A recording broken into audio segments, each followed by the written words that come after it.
Vader, dankie dat ons na U toe kan kom as 'n genadige God. Here, dat ons kan uitreik na U toe en kan weet dat U ons God is, dat U vir ons omgee, dat U U hand oor ons hou, en dat ons onder U vlerke skuiling kan vind. Dankie vir die vrede wat daar in U is. Here, dat ons kan stil raak en kan weet dat U by ons is. Kan stil raak en kan weet dat U vir ons omgee. Here, dankie vir die natuur hier buite wat deur U geskep is. Here, vir elke klein dingetjie wat gebeur, vir elke klein lewetjie wat daar buite is, dat ons kan weet dat U dit geskep het en dat U dit onderhou. Dat elke ding wat ons sien, 'n doel het. Dat U dit so geskep het. Ons kom vanoggend na U toe in die naam van die Seun, die Here Jesus Christus, en ons gee aan U alle eer, Here. Here, ons sê kom.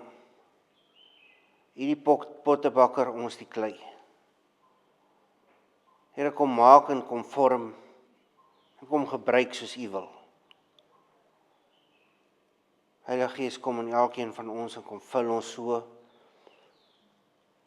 sodat ons gereedskap in U hand sal wees. Here, kom maak vol, kom maak nuut, kom verander.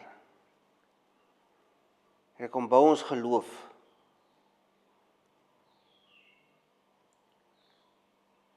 Here, hou ons net so vas in U liefde.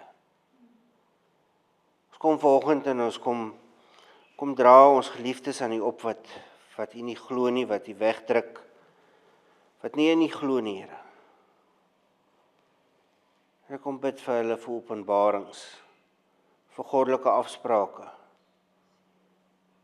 Dat die dienende en vegtende engele sal uitstuur en denke sal verander. Dat die skille van oë sal afval. En ons bid so dat U elkeen sal aanraak. En ons bid vir vriende, familie, kennisse wat deur trauma gaan. Here, wat swaar kry. Wat nie weet hoekom dinge met hulle gebeur nie. Ons kom dra hulle so in U op en ons gee hulle in U hand oor.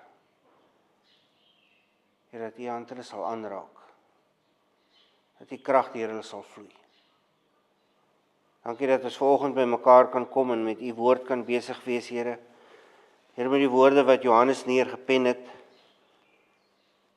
wat U Gees geïnspireer het. Sê vir U dankie vir die woord, Here, vir die voorreg om die woord te kan hê, vir die voorreg om uit die woord uit te kan lees. Maar ek bid dat U woord lewend binne in ons sal maak, Here. Here, is 'n lewende woord. Elke keer as ons dit lees, dat U vir ons nuwe openbaringe sal gee. Nuwe dinge sal oopbreek. Dat U ons sal lei in die woord. Ek bid dit vanoggend so in die naam van die Seun, die Here Jesus Christus. Amen.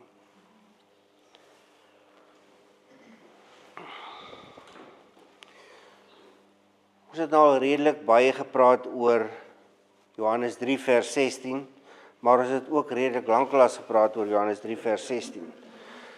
So kom ons kyk, ons gaan aan met Johannes 3 vers 16 en ons maak hierdie week klaar daarmee. Ons het gekyk wat die oorspronklike woorde was, wat gebruik is. Ons het ook gekyk wat die tydsraamwerk was, wat aan elkeen van hierdie woorde toegedeel is. Ons het gekyk na die konteks, en hoe die deel van die koperslang wat op die paal geplaas is hierin pas. Jesus gaan haal iets uit Israel se tyd in die woestyn om vir Nikodemus te verduidelik. Vanoggend gaan ons 'n bietjie verder kyk na die konteks van hierdie stuk. Die woord van God is lewend en elke keer wanneer ons dit lees, raak iets net duideliker vir ons. So ons lees weer vanaf vers 1 tot 18 van Johannes 3.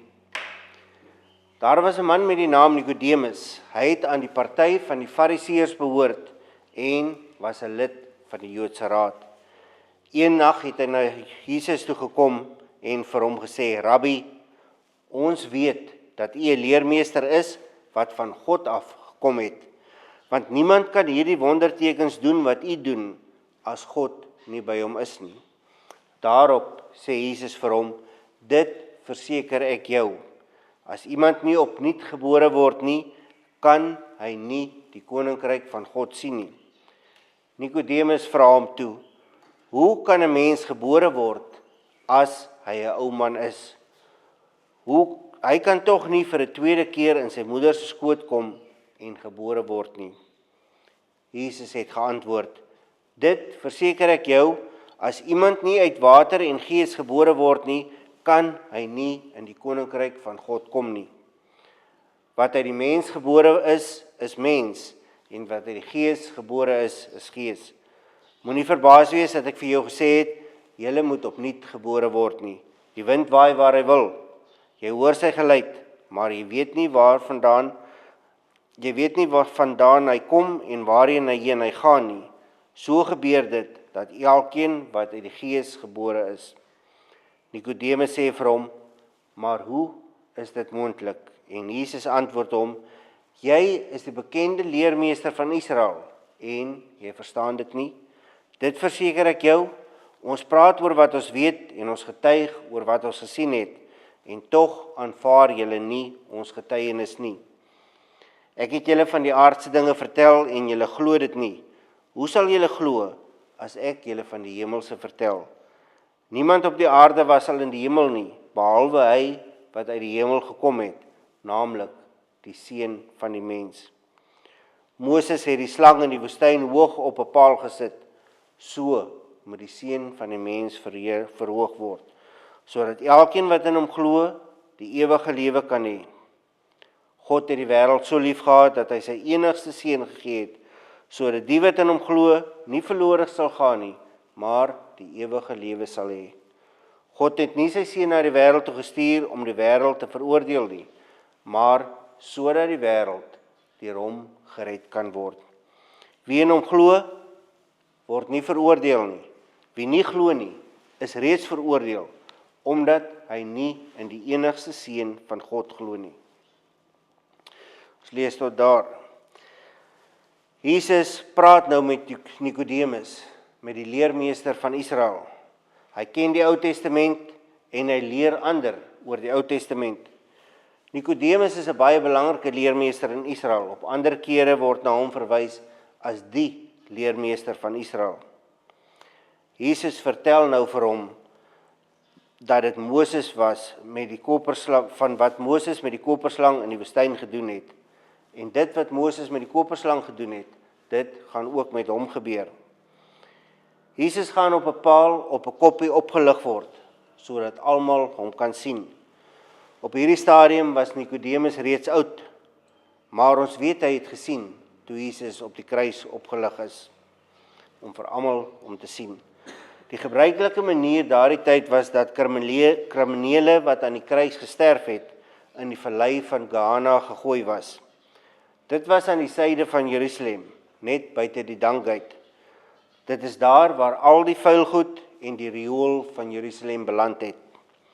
Josef van Arimatea kom en hy sê, nee, dit gaan nie met Jesus gebeur nie. Hy gaan nie in Gehenna gegooi word nie. Hy kan my graf kry. Nikodemus kom dan en hy sê, ek sal jou help om Jesus te begrawe. 3 jaar na hierdie gesprek wat ons nou gelees het, is Nikodemus besig om Jesus se liggaam van die kruis af te haal en vir Josef te help om hom te begrawe. Nikodemus is die een wat die krye vir die begrafnis verskaf. Nikodemus, die kenner van die Ou Testament, het geweet van die slang op die koppie. God het toe al 'n beeld vir hulle gegee van wat met sy seun Christus Jesus gaan gebeur. Die koperslang is egter nie van die paal afgehaal nie. Die volk het dit saamgevat in die beloofde land in. Hulle het dit as 'n afgodsbeeld opgerig. Hulle het wierook by dit gebrand en hulle het tot hierdie koperslang gebid. Dit het aangehou tot een van Juda se goeie konings dit vernietig het. Ons lees daarvan in 2 Konings 18 vers 4.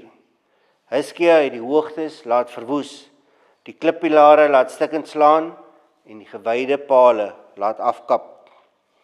Hy het ook die koperslang wat destyds deur Moses gemaak is, laat stukkend slaan, want tot nou toe het die Israeliete die koperslang met offers vereer. Die slang is Negastan genoem. Ons het hier 'n privaat gesprek tussen Jesus en die leermeester van Israel. Ons moet weet wat in hierdie gesprek aangaan, om te weet hoekom Johannes vers 16 skryf.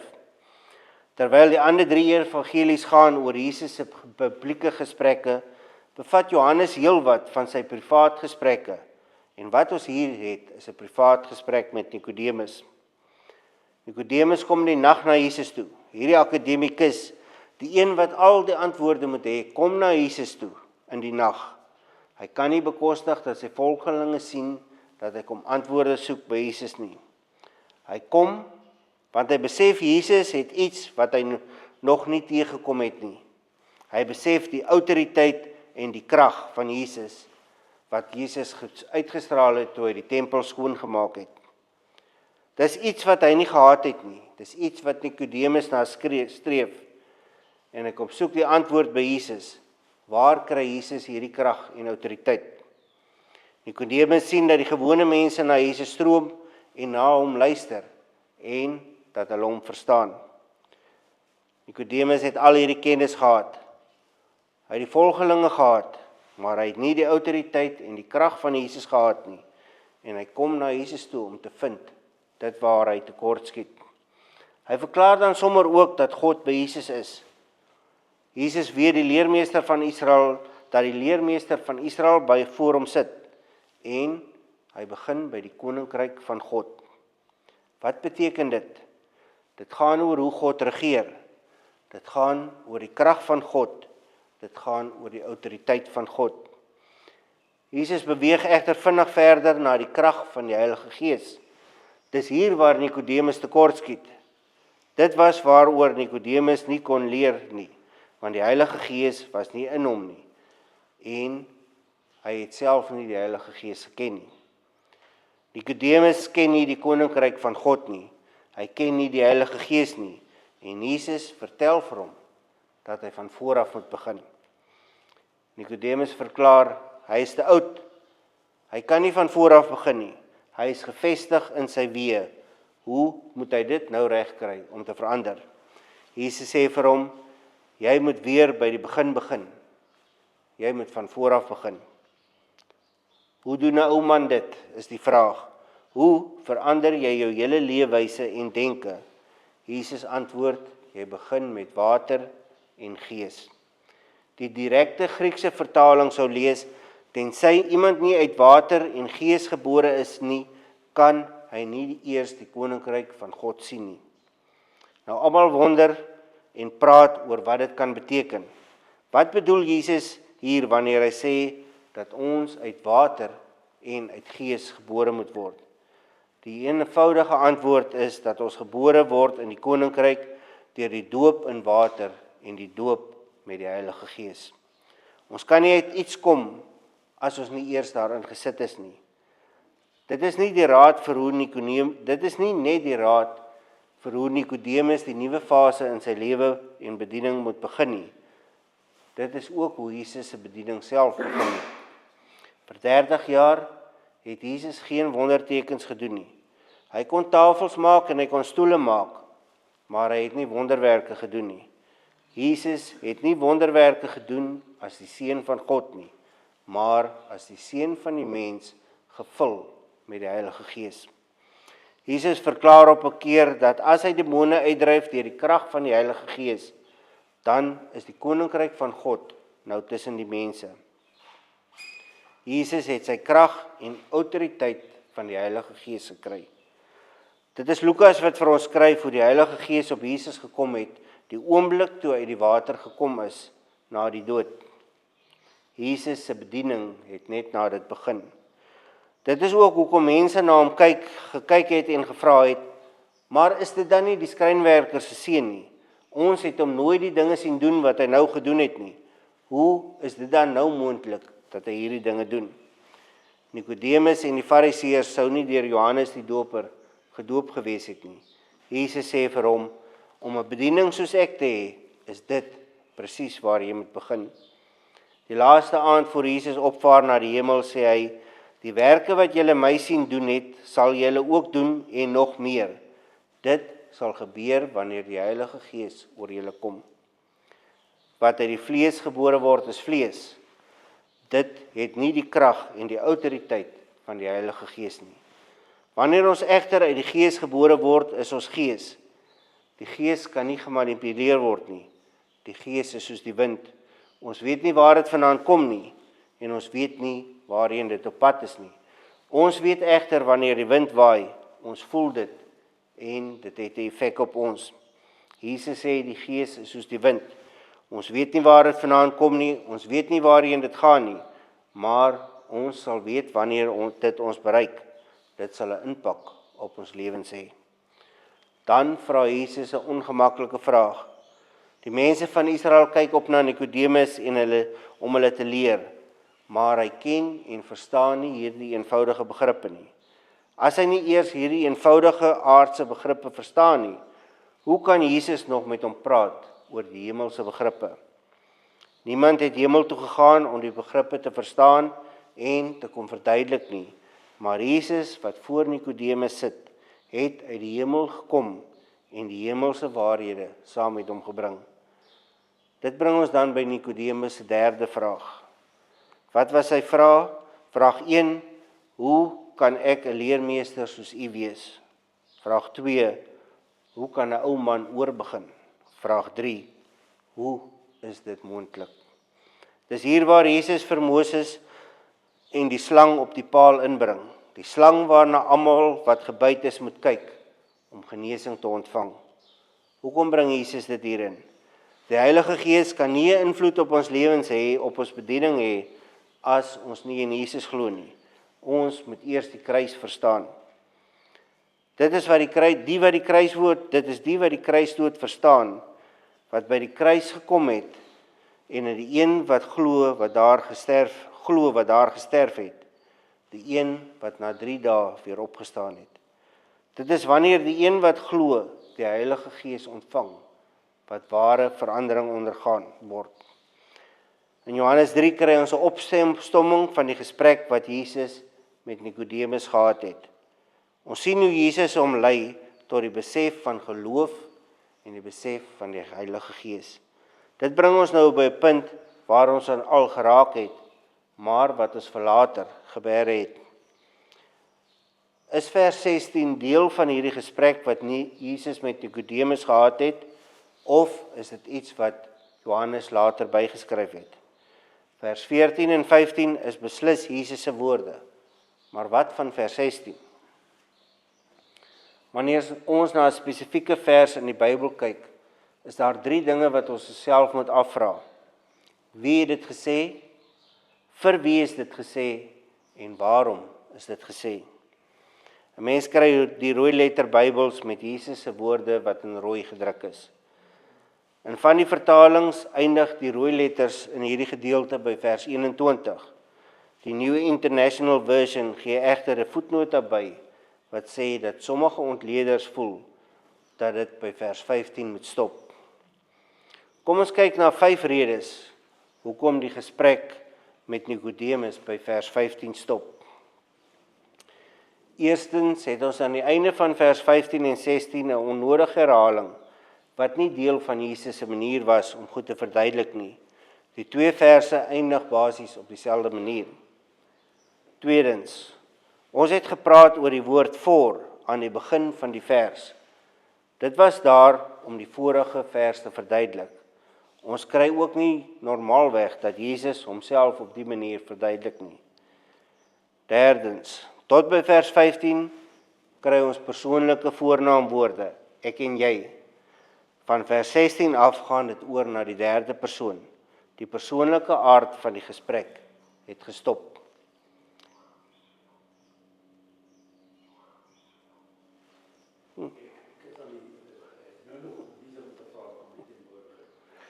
Vierdens, Jesus het nooit na homself verwys as die enigste seun van God nie.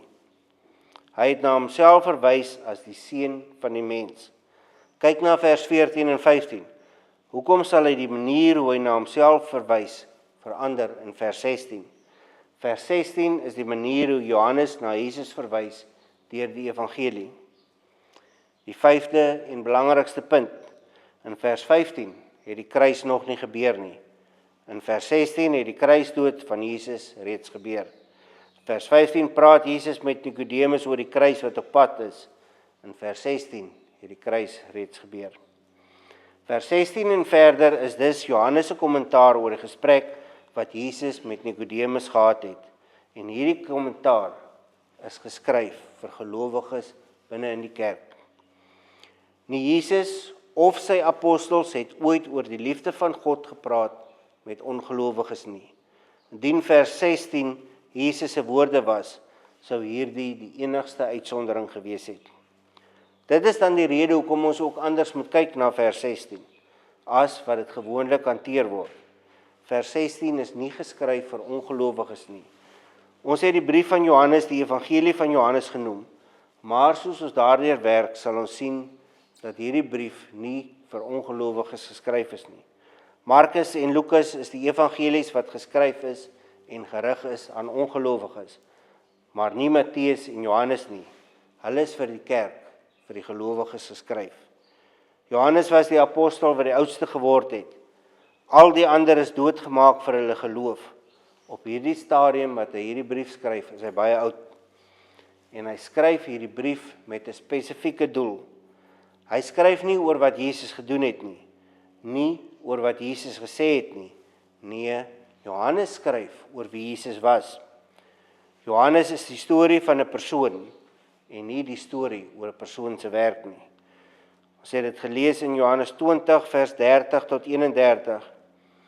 Jesus het nog baie ander wondertekens gedoen wat nie in hierdie boek beskrywe is nie, voor sy disippels gedoen. Maar hierdie wondertekens is beskrywe sodat julle kan glo dat Jesus die Christus is, die Seun van God, en sodat julle deur te glo in sy naam die ewige lewe kan hê. As ons na die werkwoorde gaan kyk wat Johannes in hierdie verse gebruik in Grieks, moet dit ook lees sodat julle kan aanhou glo en deur aan te hou glo, julle kan aanhou om die ewige lewe te besit. Hoekom het ons dan so baie tyd spandeer op die vers? Hierdie is nie 'n vers om vir iemand te vertel dat God vir hom lief is nie. Hierdie vers is om vir die gelowige te oorreed om God. Hierdie is nie 'n vers om vir die ongelowige te oorreed om God se liefde te aanvaar nie. Hierdie vers is vir die gelowige om te weet dat hy moet aanhou glo om aan te hou lewe. Die een wat nie glo nie, het die een wat glo het die ewige lewe, omdat God die wêreld so lief gehad het, dat hy sy enigste seun gegee het, sodat die wat aanhou glo, kan aanhou om die ewige lewe te hê. Saam met dit gaan ook dat as ons nie aanhou glo nie, sal ons nie aanhou om die ewige lewe te hê nie. Daar is nog meer te sê oor hierdie vers, maar ons gaan afstap. Ons kan nie vir Nikodemus oordeel sonder om na onsself te kyk nie. Hy het groot geword in 'n bedeling en hy het aangegaan met dit waarmee hy groot geword het. Hy het 'n belangrike kenner geword in dit waarmee hy groot geword het. Jesus kom sê vir hom, jy moet van vooraf begin, Nikodemus. Jy sal moet nie dink oor alles. Ek gaan op 'n kruis gesit word. Jy sal in my moet glo en jy sal die Heilige Gees moet ontvang. Ek wil hê ons moet 'n bietjie nadink oor die woord wat ons eenvoudig ken as glo. Wat beteken glo vir ons? Het dit nie dalk so bietjie afgewater geword oor die tyd nie? Wat sê Jesus oor glo in hom? Belangrik in Johannes se evangelie gaan dit oor glo in Jesus en nie glo aan Jesus nie. Dinge gebeur wanneer ons glo in Jesus. Ons lewe moet verander wanneer ons glo in Jesus. Nie omdat ons wetties raak nie, maar omdat ons beter wil wees. Omdat ons wil wees soos die een waarin ons glo. Dit is wanneer ons aan en nie in Jesus glo nie, wanneer hy op 'n afstand in ons lewens is, wat daar net aangegaan kan word om te lewe, asof niks verander het nie. Glo in Jesus lei tot lewensverandering. Dit is die lewe wat lei tot 'n sondebesef. Dit is die lewe wat geleef word in God en God in ons. Het ons geloof groot soos 'n mosterdsaadjie waarvan Jesus gepraat het? Raak so 'n bietjie stil die week en bid en dink oor jou geloof. Amen.